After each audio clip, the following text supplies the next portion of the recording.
A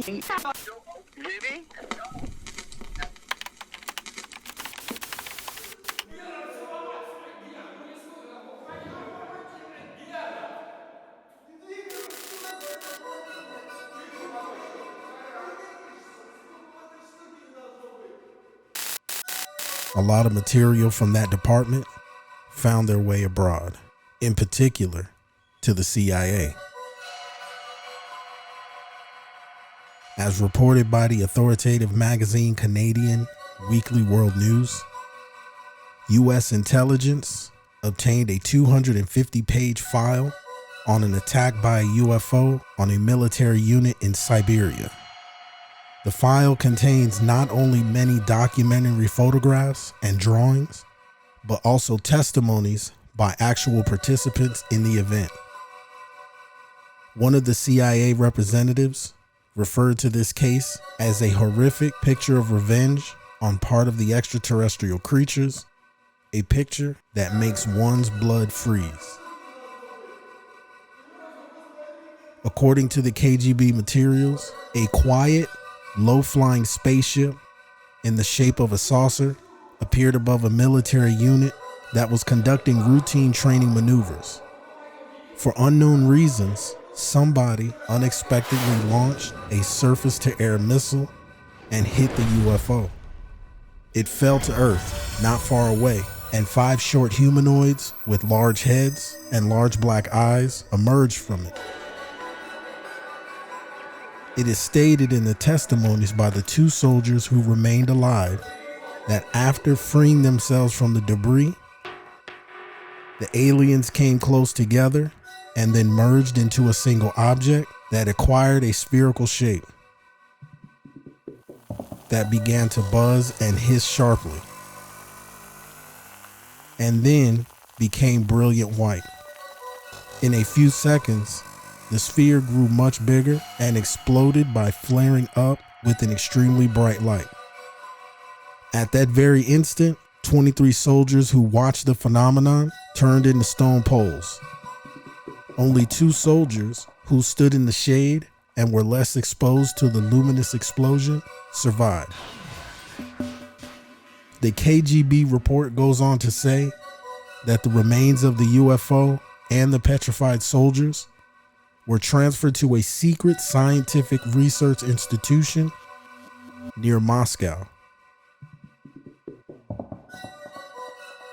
Specialists assume that the source of the energy that is still unknown to Earthlings instantly changed the structure of the soldiers' living organisms, having transformed it into a substance whose molecular composition is no different from that of limestone.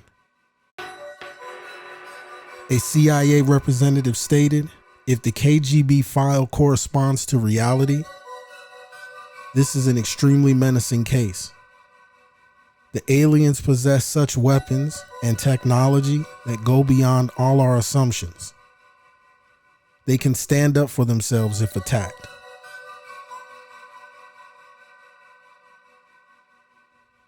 This isn't the only time where witnesses in this region report seeing humanoid figures emerging from a spherical object. In 1989, there were several reported UFO sightings in the Soviet Union. One of the most widely known incidents occurred on September 27, 1989. According to the witnesses, a UFO was allegedly sighted by a large crowd of people, including school children and adults.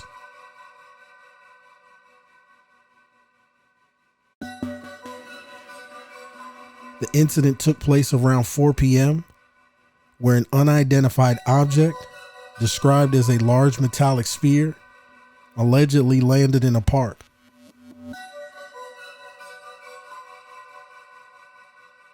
Witnesses claim to have seen 3 humanoid creatures, about 3 meters tall, with a glowing aura and giant eyes. It was said that one of the creatures had a retractable third eye on its forehead. The witnesses claim to have seen the UFO taking off vertically and disappearing into the sky after a short period of time. The incident was widely reported by the Soviet media at that time, which further added public interest and speculation about extraterrestrial encounters. It's worth mentioning that opinions about this incident vary greatly. Skeptics argue that the sightings could have been misidentified natural or man-made phenomena, psychological factors, or even Soviet propaganda. Alternatively, some believe this event could be evidence of extraterrestrial visitation. Despite the controversy and lack of concrete evidence, the 1989 UFO incident in the Soviet Union remains a notable case in the UFO folklore and continues to intrigue researchers and enthusiasts to this day. There is limited photographic or documented evidence available regarding the UFO sighting that took place in 1989 in the Soviet Union. While there are claims that photographs were taken during this event, no verified or widely recognized photographs have ever been officially released or widely distributed. It's worth mentioning that this incident predates the widespread use of smartphones and digital cameras, which makes it more challenging to find photographic evidence. Regarding documented evidence, the incident was reported in the Soviet media at this time, including the newspapers. However, due to the secretive nature of the Soviet government, it's difficult to ascertain any official documentation or investigative reports on this incident. Most of the available information about this event comes from witness testimonies collected by researchers and UFO investigators over the years. These accounts vary in reliability and credibility, leading to a range of opinions and skepticism surrounding the incident. We will take a deep look into events throughout history and attempt to solve the mystery between the Soviet Union, unidentified flying objects, and President John F. Kennedy.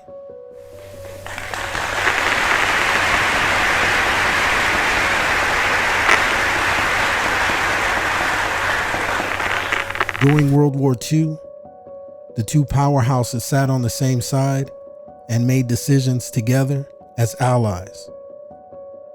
So what caused them to become enemies so abruptly?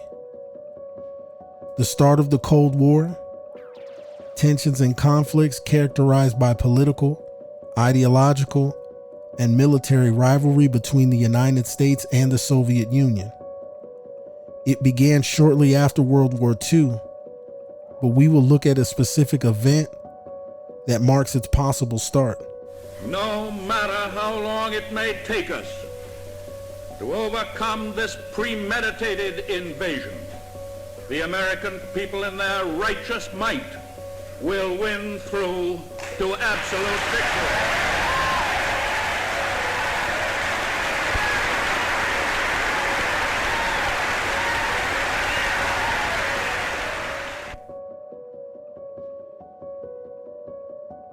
This conference in 1945, involving the leaders of the United States, the Soviet Union, and the United Kingdom, highlighted the tensions between allies.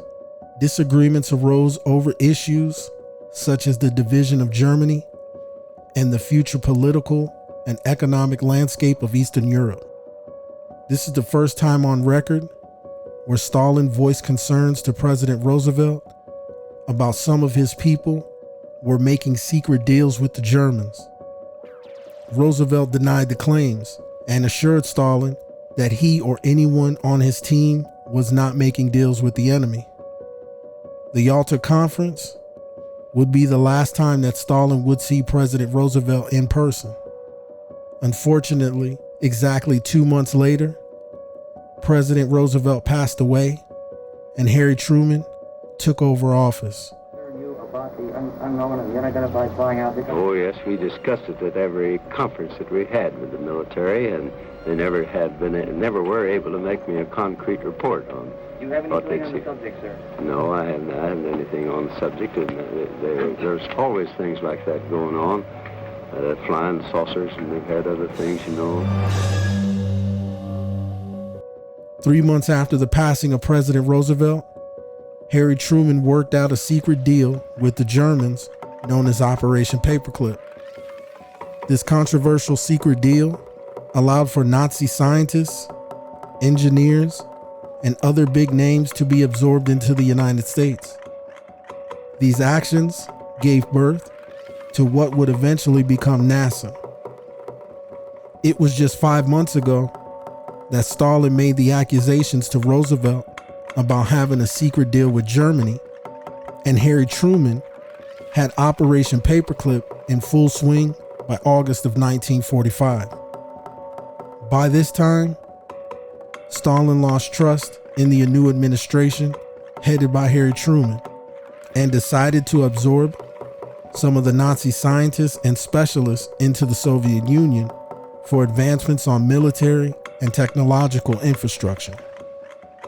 This was a secret Soviet operation under which more than 2,500 former Nazi German specialists, scientists, engineers, and technicians from companies and institutions relevant to military and economic policy in the Soviet sector of Berlin, including 4,000 family members, bringing the total number to more than 6,000 people, were transported from former Nazi Germany as war reparations in the Soviet Union. This was headed by Ivan Serov and Soviet army units under the direction of the Soviet military administration in Germany.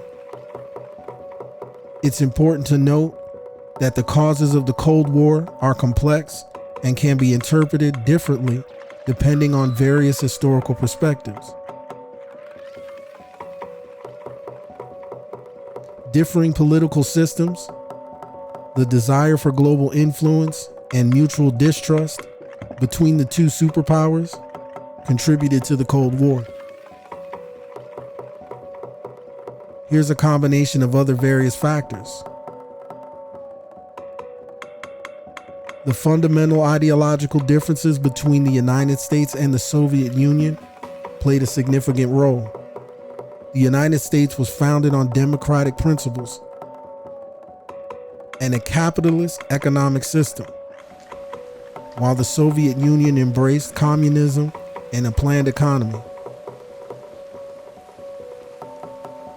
After World War II, the United States and the Soviet Union emerged as the two superpowers with opposing geopolitical interests and competing spheres of influence. This power struggle fueled the tensions between the two nations. The Soviet Union sought to expand its influence and communist ideology throughout the world, which led to conflicts with Western democracies, particularly in Eastern Europe. Both the United States and the Soviet Union emerged in the space race to develop a stockpile of nuclear weapons, creating a constant state of fear and mutual deterrence. Nuclear arms race, the development and proliferation of nuclear weapons significantly contributed to the Cold War tensions. The United States and the Soviet Union engaged in an arms race, seeking to build up their nuclear arsenals and maintain a strategic advantage over each other. The Cold War played out through proxy wars, such as the Korean War, the Vietnam War, and several conflicts in Africa and Latin America. The superpowers supported opposing sides in these conflicts, further escalating the tensions. The Truman Doctrine, announced in 1947, outlined the United States policy of containment. The goal was to prevent the spread of communism by offering military and economic assistance to the countries at risk of falling under Soviet influence. This policy heightened the rivalry between the two powers. The Soviet Union blockaded West Berlin, cutting off access to the city in an attempt to assert control. This led to the Berlin airlift.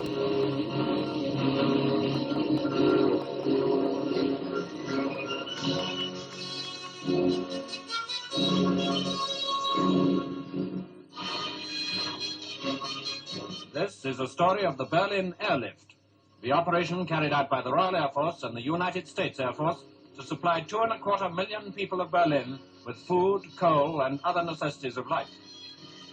In June 1948, all road and rail communications between the Allied zones and the western sectors of Berlin were closed by the Russians. By the 28th of June, the only way into Berlin was by air, and the first RAF aircraft started this colossal undertaking. According to many predictions, an impossible one to maintain for any length of time, especially during winter. Aircraft began their ceaseless drone into blockaded Berlin, using all available airfields in the western zone. In the first 3 days, 500 landings were achieved, but with the aid of the United States Air Force, the number of flights rose by October to 600 per day. Sunderland flying boats of Coastal Command were ordered in to supplement the land-based planes. These took off from the Elbe at Hamburg and came down on one of Berlin's lakes. Food, still more food, and raw materials had to be poured across the aerial bridge into the blockaded city. Only one narrow corridor led from the base on the Elbe near Hamburg to the unloading base at Havel Lake in the British sector of Berlin.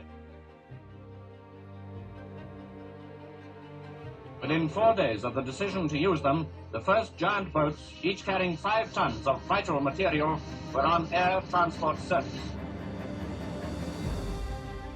They were soon winging their way daily over the port of Hamburg, destination Berlin.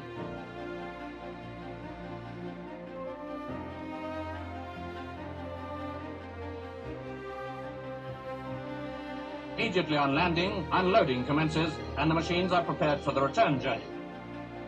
On the return trip, exportable freight was carried, and the opportunity taken to remove some of Berlin's sick children for convalescence.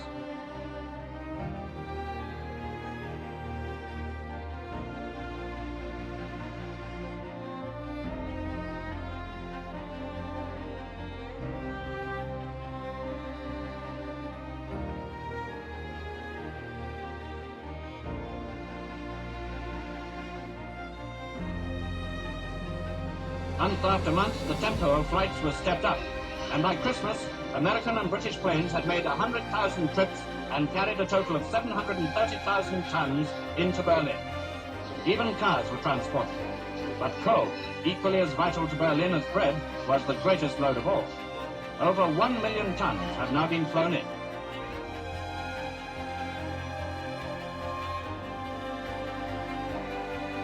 For 10 whole months, a ceaseless stream of Allied aircraft landed in Berlin, where Germans, supervised by British Army personnel, eagerly unloaded the vital supply. Air crews of the RAF and Commonwealth crews from Australia, New Zealand and South Africa, together with their British charter colleagues, all of them played their part with the United States Air Force in maintaining this non-stop operation. A combined operation which on one day landed in Berlin a record load of nearly 13,000 tons. That is equivalent to the normal tonnage moved daily by surface transport before the blockade.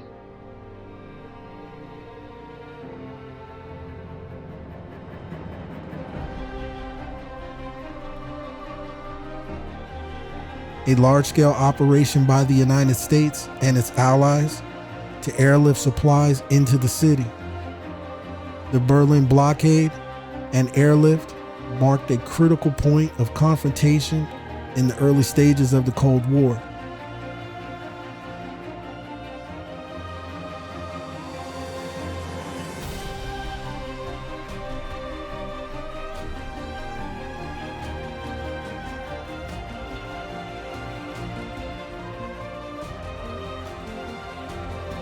Mutual distrust and misunderstandings between the United States and Soviet Union contributed to the prolonged period of hostility. These are just a few key factors that contributed to the onset of the Cold War and ultimately led to the prolonged period of tension and competition between the United States and the Soviet Union. It's safe to say that the technology that the Germans possessed was highly sought after towards the end of World War II. Both nations absorbed German scientists, doctors, and engineers through secret programs at the end of the war. The technology was split between the Soviet Union and the United States and played a major role in the future of both powerhouses. With world dominance in their view and newly acquired advanced technologies, space exploration became one of the main subject matters at hand.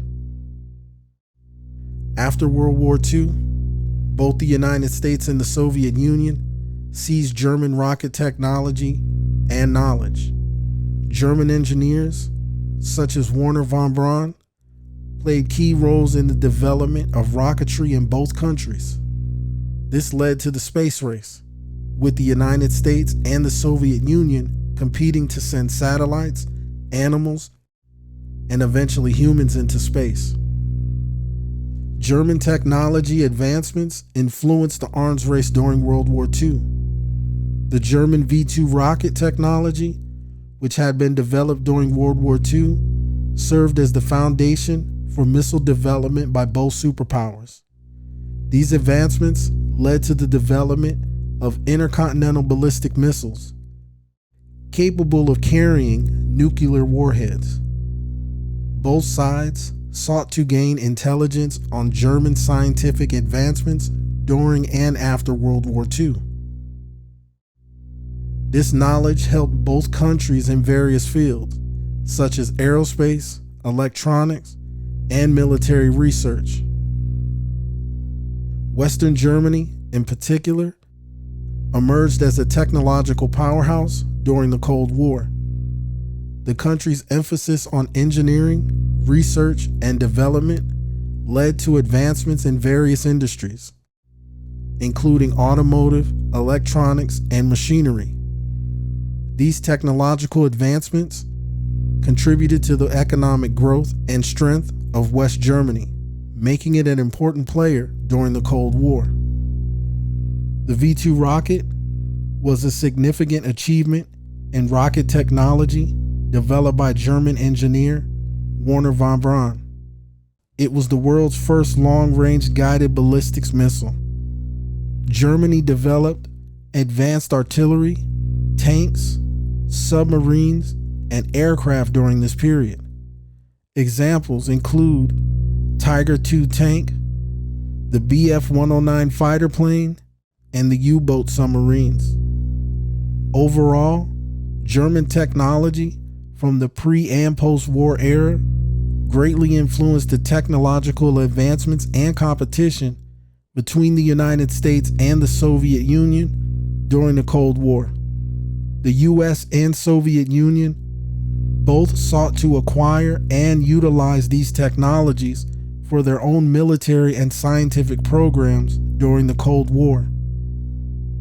It's important to mention that although Nazi Germany made advancements in certain technologies, their ideology and actions during World War II are widely condemned.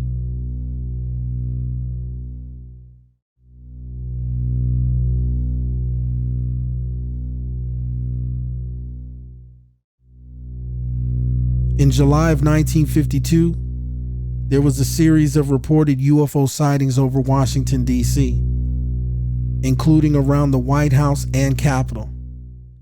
These incidents are known as the Washington, D.C. UFO sightings or the Washington Flap. During this period, radar operators at the Washington National Airport detected unidentified radar blips that seemed to defy conventional explanations. Additionally, multiple witnesses, including pilots and military personnel, reported seeing strange lights and objects in the sky. Some witnesses claimed that they observed objects maneuvering in ways that were beyond capabilities of known aircraft. These sightings gained significant media attention and led to concerns about national security. As a result, the U.S. Air Force conducted an investigation into the subject matter to access the sightings and determine if they posed any threat. I I'm here to discuss the so-called flying saucers. The Air Force interest in this problem has been due to our feeling of an obligation to identify and analyze to the best of our ability anything in the air that may have the possibility of threat or menace to the United States. In pursuit of this obligation, since 1947, we have received and analyzed between 1,000 and 2,000 reports that have come to us from all kinds of sources. Of this great mass of reports, we have been able adequately to explain the great bulk of them, explain them to our own satisfaction. We've been able to explain them as hoaxes, as erroneously identified friendly aircraft, as meteorological or electronic phenomena, or as light aberrations. However, there have been a certain percentage of this volume of reports that have been made by credible observers of relatively incredible things. It is this group of observations that we now are attempting to resolve. Our basic difficulty in dealing with these is that there is no measurement of them that makes it possible for us to put them in any pattern that would be profitable for a deliberate, custom sort of analysis to take the next step. We have, as of date, come to only one firm conclusion with respect to this remaining percentage, and that is that it does not contain any pattern of purpose or of consistency that we can relate with to any conceivable threat to the United States. We can say that the recent sightings are in no way connected with any secret development by any department of the United States. We can say that the recent sightings are in no way connected with any secret development by any agency of the United States. Major Keyhole, as author of the book Flying Saucers Are Real, what is your opinion of these new sightings of unidentified objects? With all due respect to the Air Force, I believe that some of them will prove to be of interplanetary origin. During a 3-year investigation, I found that many pilots have described objects of substance and high speed. One case, pilots reported their plane was buffeted by an object which passed them at 500 miles an hour. Obviously, this was a solid object, and I believe it was from outer space. Ultimately, the official explanation provided by the Air Force was that the sightings were likely caused by a combination of weather anomalies and misidentified aerial phenomena, such as temperature inversions or reflections. The Washington, D.C. UFO sightings of 1952 continue to be a subject of interest for UFO enthusiasts and researchers. Good evening, my fellow citizens. For a few minutes this evening, I should like to speak to you about the serious situation.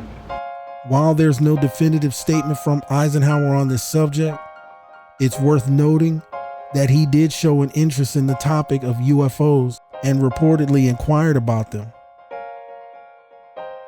However, it is unclear what his personal beliefs were, as his public statements and official documents do not provide any conclusive evidence of his personal convictions regarding extraterrestrial life. It is unclear what his personal beliefs were, as his public statements and official documents do not provide any conclusive evidence of his personal convictions regarding extraterrestrial life. The alleged meeting between President Eisenhower and extraterrestrials is known as the Eisenhower UFO incident, or the Eisenhower alien meeting.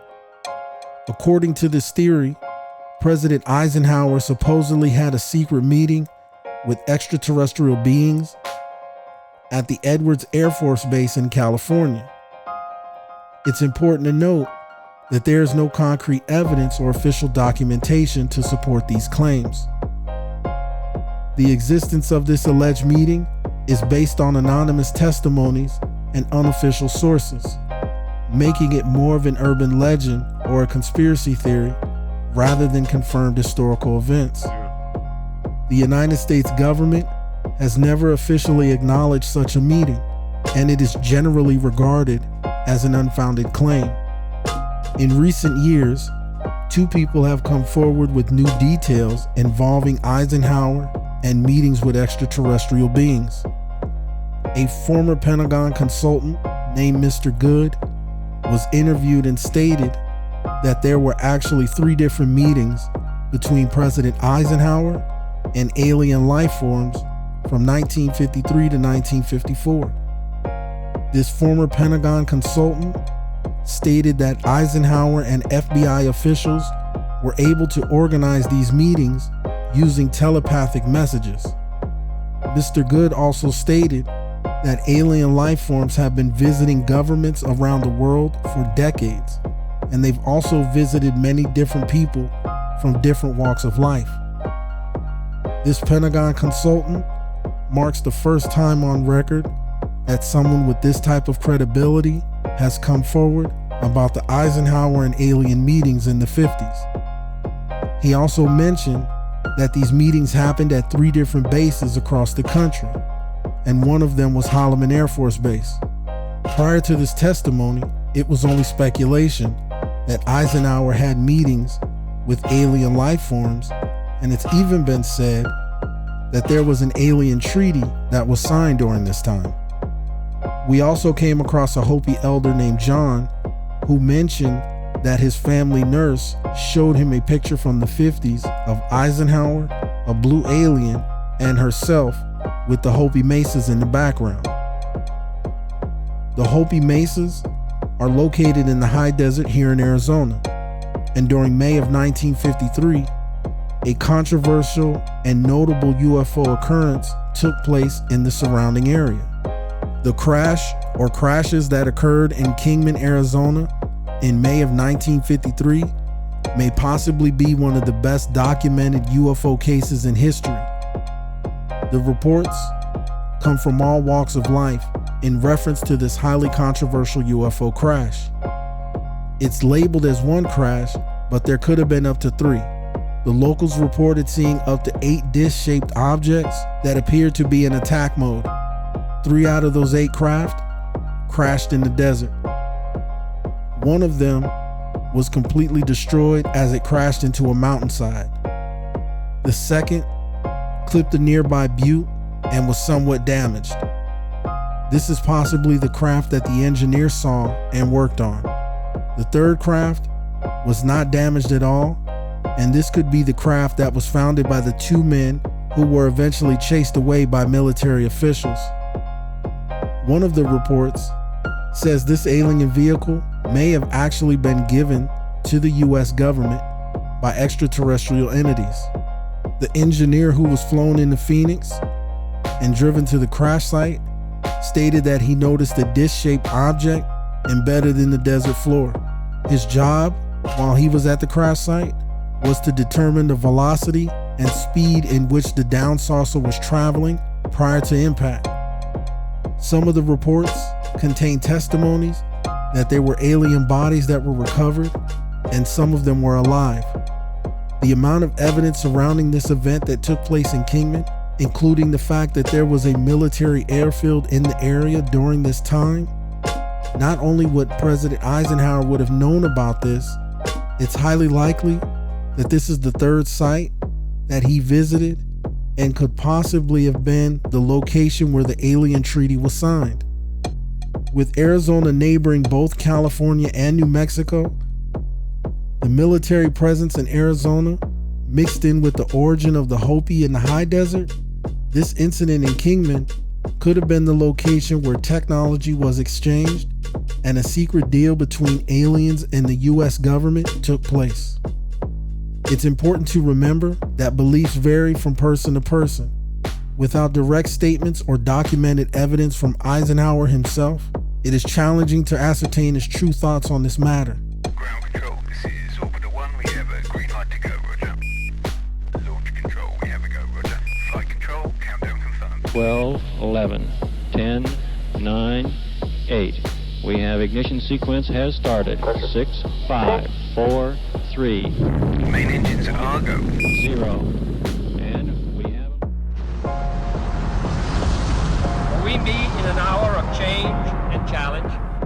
In a decade of hope and fear, in an age of both knowledge and ignorance, the greater our knowledge increases, the greater our ignorance unfolds. Despite the striking fact that most of the scientists that the world has ever known are alive and working today,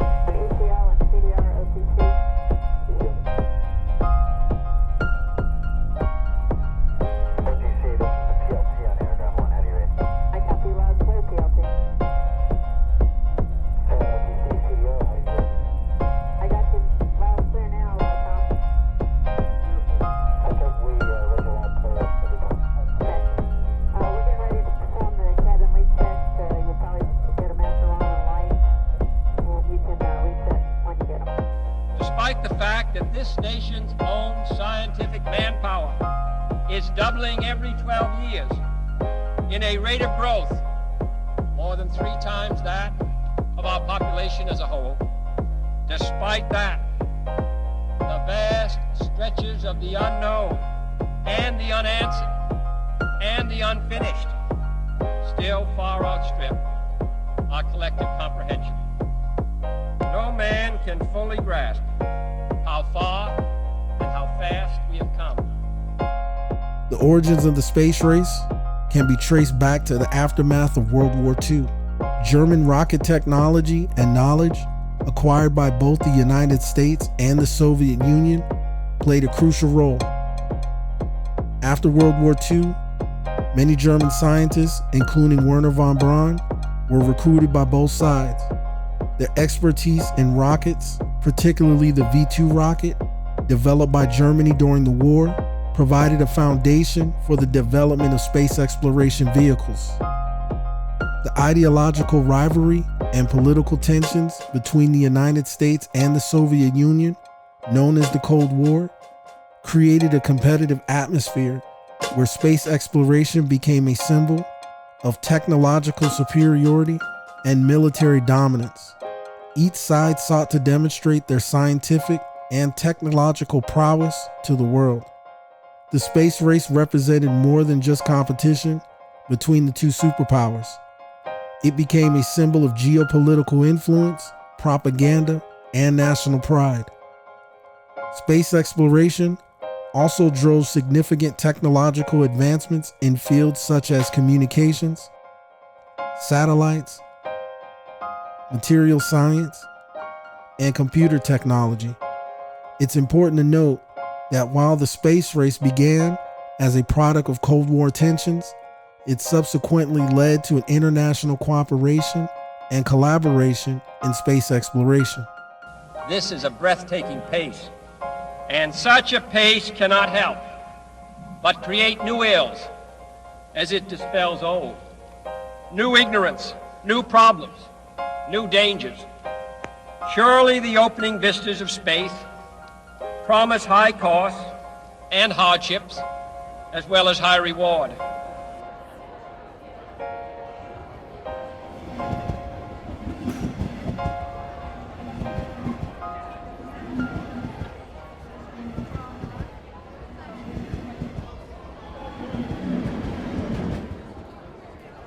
Before we get into the actual story of the UFO that was spotted by the US Senator in the Soviet Union, you have to understand why this is linked to President Kennedy. Due to some recently declassified documents, the name of a CIA official that was previously redacted is also the same person who intercepted Lee Harvey Oswald's mail in the months prior to the shooting death of President Kennedy. That CIA official's name is Reuben Efron. Efron's name was also found in another bizarre document that was dated October 15, 1955. This document goes into details about sightings of dish-shaped objects while he was traveling the countryside on a train through the Soviet Union. This official CIA document states that the sighting of these flying saucers were made by 3 very credible US officials. Reuben Efron, who was the CIA official. The second person was Senator Richard Russell. Senator Russell sat on the Warren Commission, which investigated President Kennedy's assassination. The third person was Lieutenant Colonel Hathaway. This UFO sighting by the senator, the colonel, and CIA official took place in the Trans-Caucasus region of the Soviet Union. What they observed was two mound-like objects, very circular in shape, were seen taking off, one after another. The observers stated that they witnessed these flying discs, and they appeared to be shooting sparks of flame before eventually going over the train. All three witnesses said that the craft ascended and their speed increased rapidly. The report goes on to state that once the sighting was gone and the disc were out of the view of the observers, Soviet employees began to scatter through the train, lowering the curtains and refusing permission to look out the windows. All three U.S. observers firmly believe that the craft that they saw on that day were definitely flying saucers.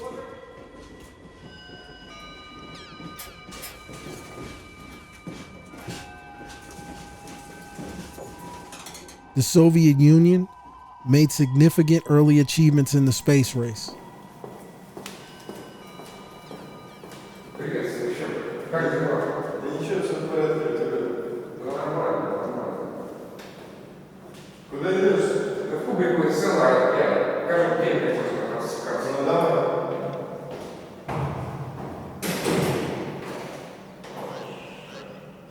On October 4th, 1957, the Soviet satellite Sputnik became the first artificial satellite to orbit the Earth, marking the beginning of the space age. Today, a new moon is in the sky, a 23-inch metal sphere placed in orbit by a Russian rocket. Here, an artist's conception of how the feat was accomplished. A three-stage rocket. Number one, the booster in the class of an intercontinental missile. Its weight estimated at 50 tons. The smaller second stage took over at 5,000 miles an hour and carried on to the highest point reached. 500 miles up, the artificial moon is boosted to a speed counterbalancing the pull of gravity and released. You are hearing the actual signals transmitted by the Earth-circling satellite. One of the great scientific feats of the age. This event shocked the United States and spurred them into action to catch up and surpass the Soviet space program.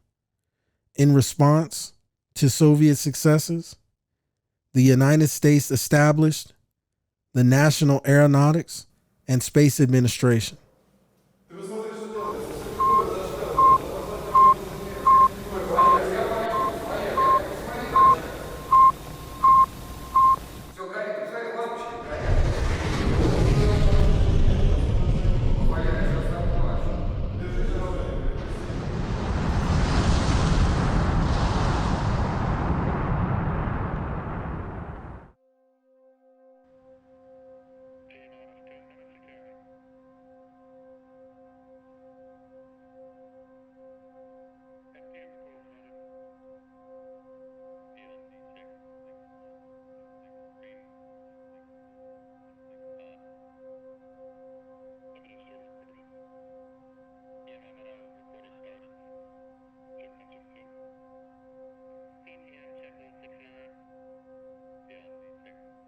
The Soviet Luna 2 was the first spacecraft to reach the moon and crash land on the surface on September 13, 1959.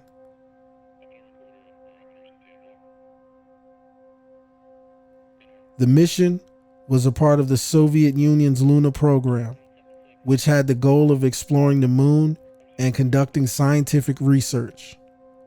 Luna 2 successfully delivered a payload of instruments to the moon's surface, marking the first human-made object to reach another celestial body.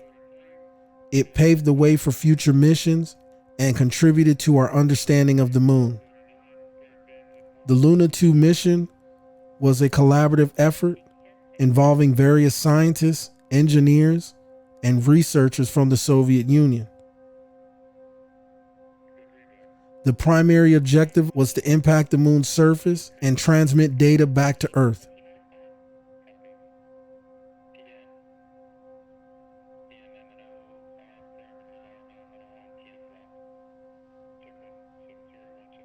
While the spacecraft itself did not have scientific instruments for data collection, it carried a payload of Soviet insignia and multiple scientific instruments that were ejected before impact. Here are some of the main findings and achievements of the Luna 2 mission. Confirmation of a successful lunar impact.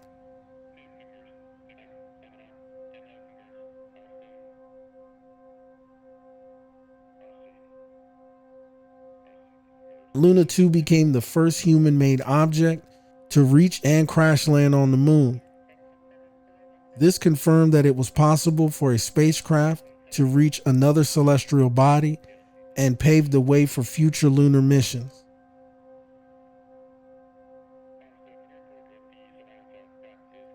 The payload of Luna 2 included a Geiger counter that measured radiation levels during the mission. This provided valuable data on lunar radiation at the impact site.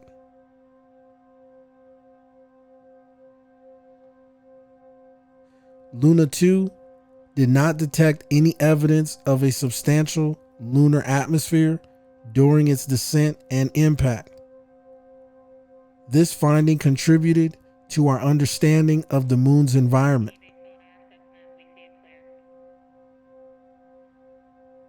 While the Luna 2 mission itself did not directly provide extensive scientific measurements or experiments, its successful impact on the moon marked a significant milestone in space exploration.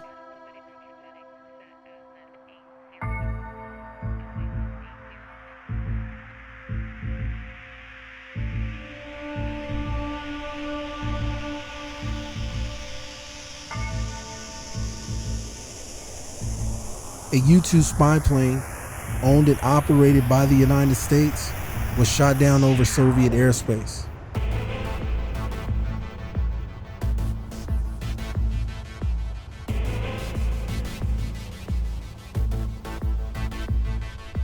The mission was to get photographic evidence of military installments and land deep in Soviet territory.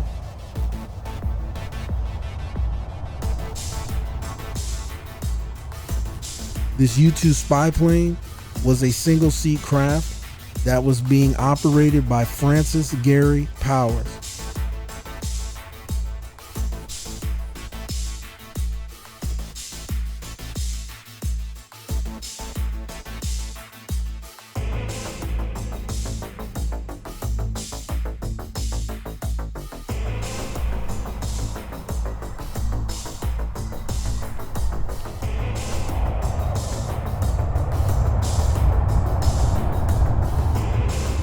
While he was conducting this aerial photographic reconnaissance mission, he was shot down by a surface-to-air missile.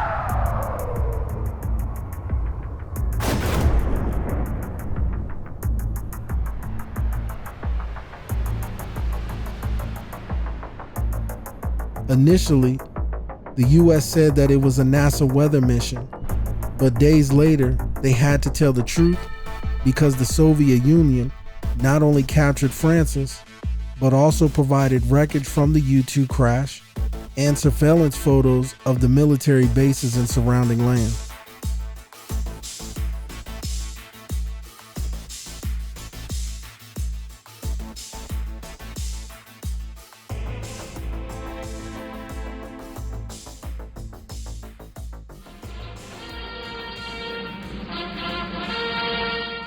John F. Kennedy settles into office as the 35th President of the United States, the youngest man and the first Roman Catholic ever elected to the office.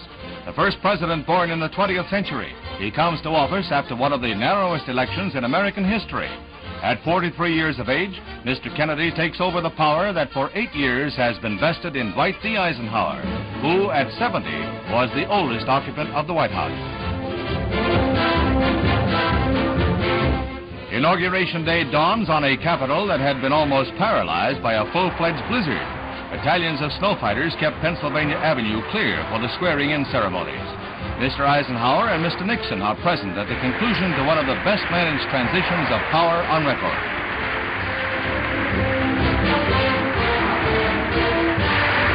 Despite sub-freezing temperatures, hundreds of thousands watched the ceremonies in front of the Capitol as the new President and Vice President Lyndon Johnson assume office.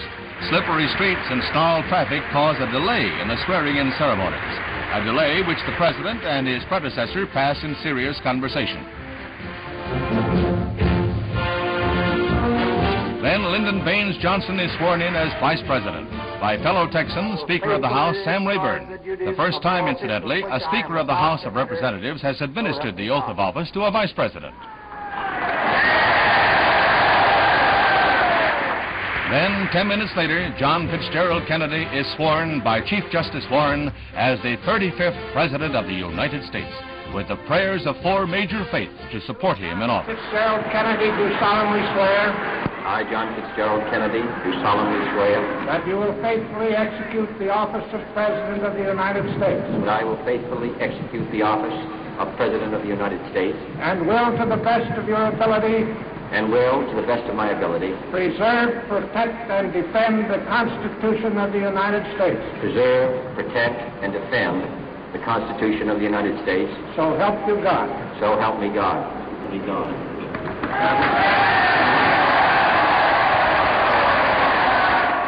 Mr. Nixon and Mr. Eisenhower are quick to extend their congratulations.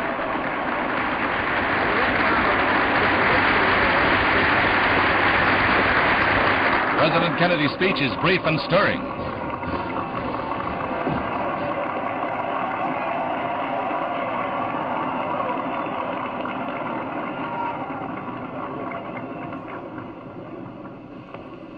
Vice President Johnson, Mr. Speaker, Mr. Chief Justice, President Eisenhower, Vice President Nixon, President Truman, Reverend clergy, fellow citizens. We observe today not a victory of party, but a celebration of freedom, symbolizing an end as well as a beginning, signifying renewal as well as change.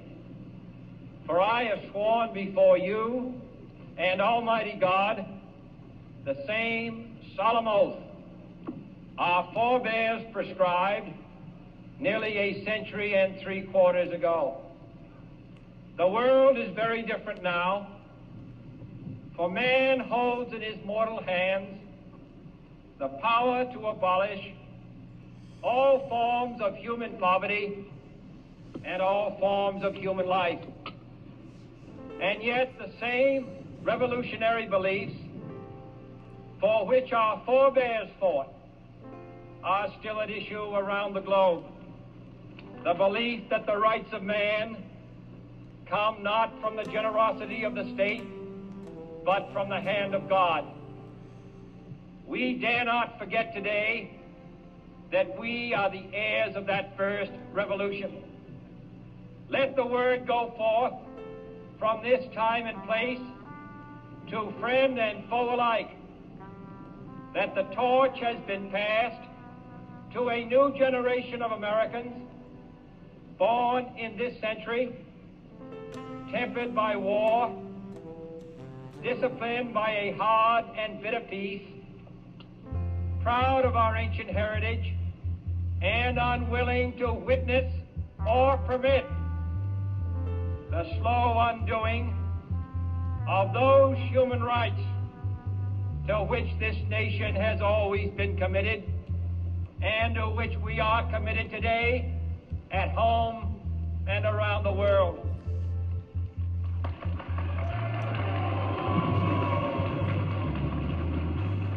Let every nation know, whether it wishes us well or ill, that we shall pay any price, bear any burden, meet any hardship, support any friend, oppose any foe to assure the survival and the success of liberty.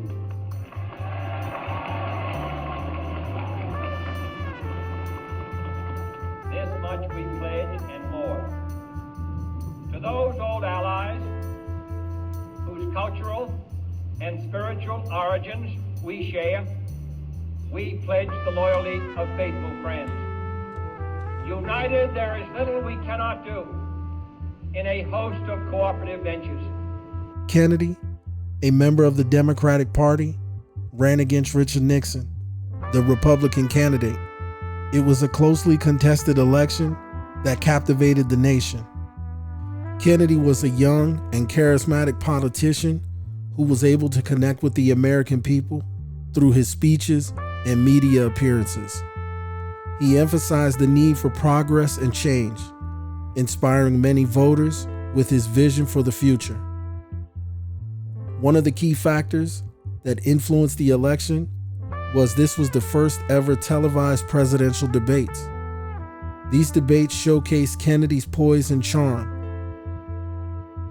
contrasting Nixon's more reserved and nervous demeanor. The debates are often regarded as the turning point in this election, with many attributing Kennedy's victory in a part to a strong performance on television. In the end, Kennedy won the election by a narrow margin, receiving 49.72% of the total vote to Nixon's 49.55%. However, Kennedy secured 303 electoral votes to Nixon's 219, giving him a clear victory in the Electoral College. John F. Kennedy was inaugurated as the 35th President of the United States on January 20th, 1961. Kennedy's presidency was marked by a vision he called the New Frontier. This encompassed his commitment to breaking barriers and pursuing progress in areas such as science, technology, education, and healthcare. While some initiatives faced challenges in Congress, the New Frontier laid the groundwork for the subsequent policy advancements. Kennedy strongly advocated for the United States to lead in space exploration.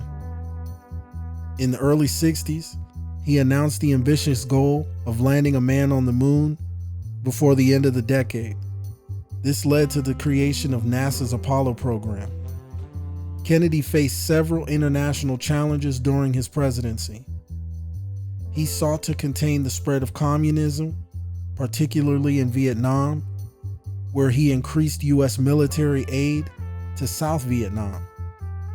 His approach to foreign policy, known as the flexible response, aimed to use a combination of diplomatic, economic, and military means to address global changes. Like his predecessors, JFK was committed to containing the spread of communism around the world. He continued the policy of supporting anti-communist governments and providing military aid to nations threatened by communist insurgencies. JFK emphasized the importance of arms control and nuclear disarmament. He initiated negotiations with the Soviet Union on limiting the production of testing of nuclear arms. Although substantial progress was not achieved during his presidency, these efforts laid the groundwork for later agreements, such as the Limited Test Ban Treaty signed in 1963. JFK solidified the U.S. commitment to defend West Berlin during the construction of the Berlin Wall, reinforcing the United States' support for democratic allies in divided Germany. His strategies aimed to address communist threats while also pursuing diplomatic solutions and building alliances to maintain global stability. Has a decision been reached on how far this country would be willing to go in helping an anti-Castro uprising or invasion of Cuba? And what could you say with respect to recent developments as far as the anti-Castro movement in Cuba are concerned? Well, first I want to say that there will not be under any conditions be an intervention in Cuba by United States Armed Forces. And this government will do everything it possibly can, and I think it can meet its responsibilities to make sure that there are no Americans involved in any actions inside Cuba. Secondly, the Justice Department's recent indictment of Mr. Masferrer in Florida on the grounds that he was plotting an invasion of Cuba from Florida in order to establish a Batista-like regime should indicate the feelings of this country towards those who wish to reestablish that kind of administration inside Cuba. Third, we do not intend to take any action with respect to the property or other economic interests which American citizens formerly held in Cuba, other than formal and normal negotiations with a free and independent Cuba. The basic issue in Cuba is not one between the United States and Cuba. It is between the Cubans themselves. And I intend to see that we adhere to that principle. And as I understand it, this administration's attitude is so understood and shared by the anti-Castro exiles from Cuba in this country. Mr. President, your white paper last week, referred in very diplomatic language to the takeover by communists in Cuba. Is it your view that Fidel Castro is personally a communist? Well, he has indicated his admiration on many occasions for the communist revolution. He has appointed a great many communists to high positions. A great many of those, I think, in the white paper, well, rather the state paper, he indicated that 2/3 of those who had been members of his first government had fled Cuba, people who had a strong feeling for the revolution, but who did not propose to see it come under the domination of the communists. So that I would not want to characterize Mr. Castro, except to say that by his own words, he's indicated his hostility to democratic rule in this hemisphere, to democratic liberal leaders in many of the countries of the hemisphere who are attempting to improve the life of their people, and has associated himself most intimately with the Sino-Soviet bloc, and has indicated his desire to spread the influence of that bloc throughout this hemisphere. You said that, you pointed out that this government has indicted a pro-Batista Cuban, but I'm not clear from your answer, sir, whether this government will oppose any attempt to mount an offensive against Castro from this country. Could you clarify? If your phrase is to mount an offensive, as I understand it, I'd be opposed to mounting an offensive. Located on the southern coast of Cuba, it gained significant international attention due to the failed invasion attempt by the United States in 1961. The invasion, known as the Bay of Pigs, was a covert operation organized by the Central Intelligence Agency with the aim of overthrowing the Cuban government led by Fidel Castro. The motive behind this invasion was to counter Castro's communist regime, which had strong ties with the Soviet Union. On April 17, 1961, around 1,500 Cuban exiles who were trained and supported by the United States government landed on the beaches of the Bay of Pigs. However, the invasion was poorly planned and executed with little local support. The Cuban armed forces, under the leadership of Castro, swiftly and effectively countered the invasion. Within 3 days, the invaders suffered heavy casualties and were ultimately defeated. The failed invasion was a major embarrassment for the United States, highlighting its flawed foreign policy and sparking increased tensions between the United States and Cuba. The Bay of Pigs invasion played a significant role in further deepening the antagonism between the United States and Cuba, leading to the Cuban Missile Crisis in 1962 and subsequent decades of strained relations. The Bay of Pigs invasion was driven by several reasons. The main reason was the United States' opposition to Fidel Castro's communist government in Cuba. The Soviet Union's support for the Cuban government was a significant concern for the United States during the Cold War. The United States feared that Cuba could become a Soviet satellite state, allowing the USSR to extend its influence in the Western Hemisphere, thereby posing a threat to U.S. national security. The American government particularly the Central Intelligence Agency, sought to overthrow Castro's regime through covert means in order to replace it with a pro-US government that would align with American interests and capitalism. The CIA provided training, weapons, and support to a group of Cuban exiles who had fled the country after Castro's revolution. These exiles sought to regain control in Cuba and welcome United States involvement in their efforts.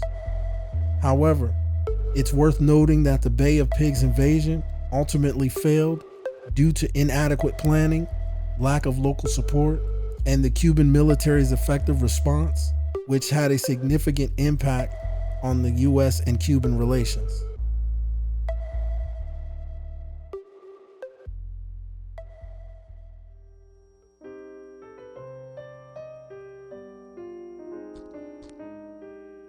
From April 22nd to April 24th, in 1961, there was a crucial meeting between the 34th President of the United States, Dwight D. Eisenhower, and the newly elected President, John F. Kennedy. This meeting marked an important transition of power and a transfer of knowledge between the two different administrations. It signifies a moment of cooperation and collaboration between the outgoing and incoming heads of state.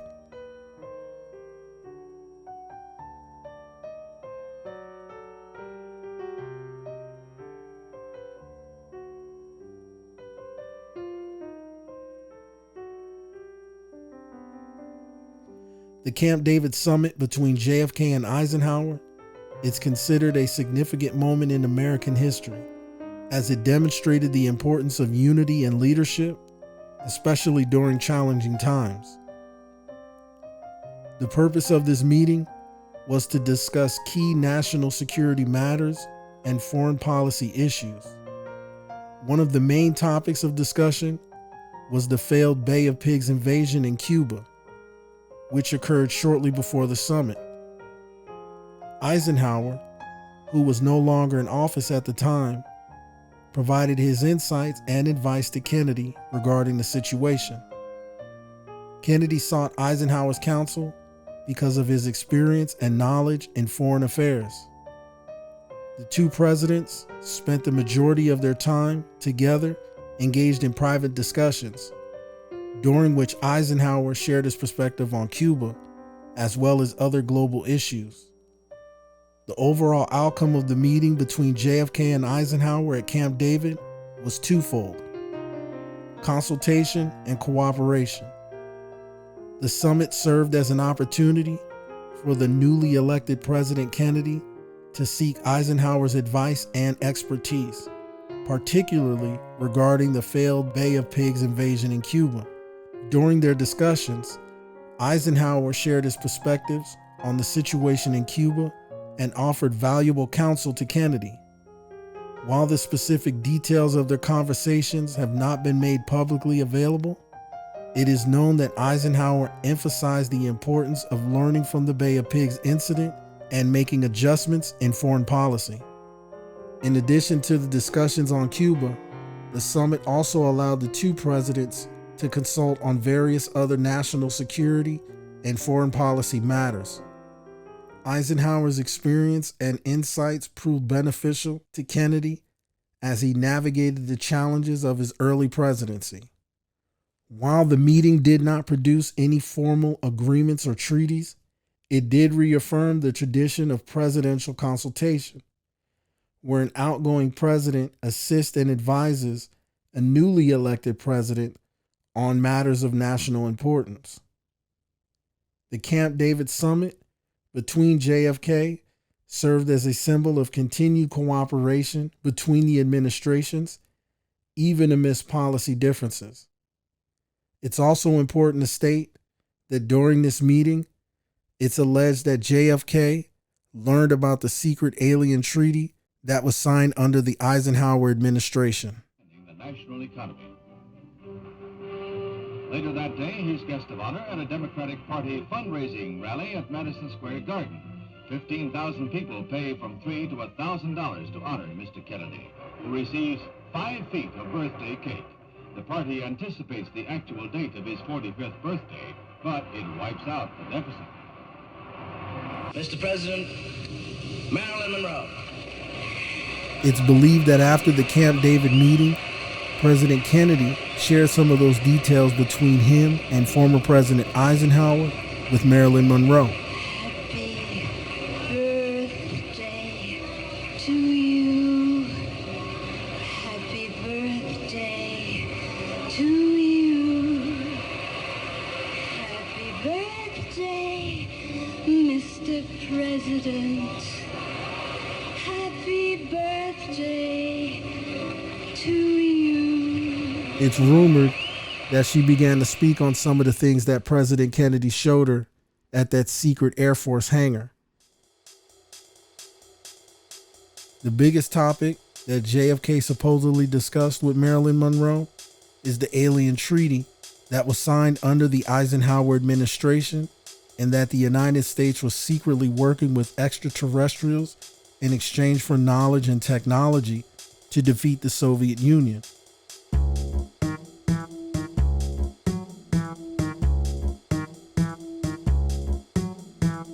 might be said now that I have the best of both worlds, a Harvard education and a Yale degree.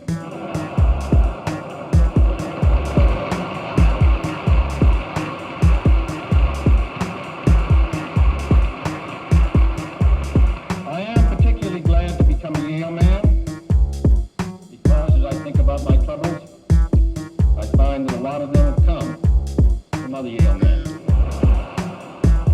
If this capsule history of our progress teaches us anything, it is that man in his quest for knowledge and progress is determined and cannot be deterred. The exploration of space will go ahead, whether we join in it or not. And it is one of the great adventures of all time.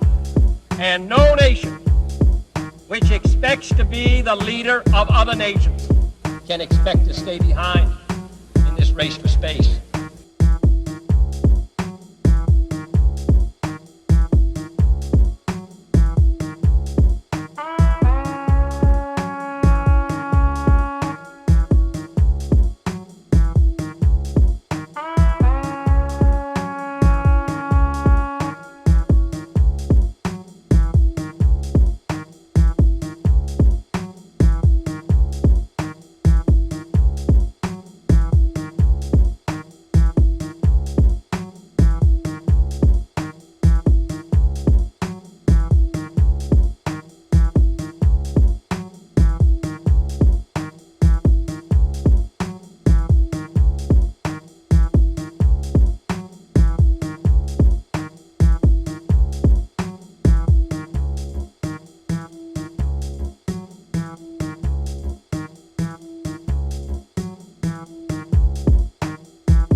Vice President Johnson, Mr. Speaker, Mr. Chief Justice, President Eisenhower, Vice President Nixon, President Truman,